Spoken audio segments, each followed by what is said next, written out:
বাস্তবতা খুব বড়ই অদ্ভুত একটা জিনিস। যে জিনিসটা আমরা সকলে বুঝি, কেউ ধরতে যাচ্ছি বাস্তবতা, আবার কেউ বাস্তবতার পিছনে অন্বেষণ হয়ে ঘুরতেছি।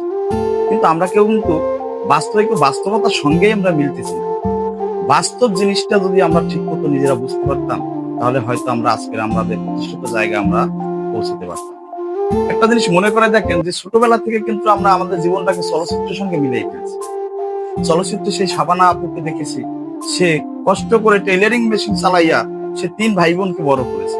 কিন্তু দিন শেষে কিন্তু তার বড় ভাইরা বড় হয়ে তাকেই কিন্তু ফেলে দিয়েছে। এটাই কি আসলে বাস্তবতা ছিল? ছিল না। জসিমকে দেখেছি, সে চানাচুর বিক্রি করে সে ডলার প্রতি কোটিপতি হয়েছে। আসলে কি ভাই, চানাচুর বিক্রি করে কেউ ডলার প্রতি কোটিপতি হতে পারবে?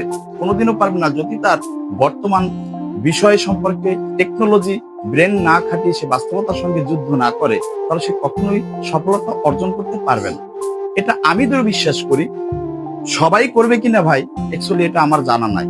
তবে বাস্তবতার সঙ্গে যদি আমরা সকলেই নেমে কাঁধে কাঁধ তুলে টেকনোলজিকে কাজে লাগিয়ে যদি আমরা সফলতা হতে চাই, তাহলে হয়তোবা আমরা কখনো না কখনো হতে পারবো। এছাড়া কখনোই কোনো সময় আমাদের বাস্তবতা সম্ভবপর নয়। চলচ্চিত্রে আরো একটা বিষয়, মজার বিষয় হলো কি, আপনি দেখতে পারবেন যে নায়িকাকে চর মারলে সবসময় বিছানায় পড়ে, সোফায় পড়ে। ভাই, কখনো কি ফ্লোরে দেখছেন? কেন চর মারলে কি সে ফ্লোরে পড়তে পারে না? কেন? সেখানে নায়িকা একটা ইম্পর্টেন্ট বিষয়, তাকে তো যেন তেন জায়গায় ফেলানো হয়, কারণ নায়িকার একটা ইন্টেনশন নষ্ট হয়ে যাবে।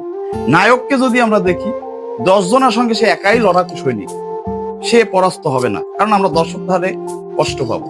নায়ককে আমার বড় বানাতেই হবে। এখন আমার জীবনটাকেও যদি আমি চলচ্চিত্রের সঙ্গে ভাই মিলাই নেই, তাহলে বাস্তবে অনেক সময় আমরা পিছনে পড়ে থাকি। এগুলো না চিন্তা করে, কল্পনার জগতে আমরা না গিয়ে, আমরা যদি বাস্তবমুখী কোনো কিছু নিয়ে আমরা ভাবি, আমরা যেটাই ভাবি না কেন, আমার দৃঢ় বিশ্বাস সেটা সফলতা একদিন না একদিন আসবে। ধন্যবাদ।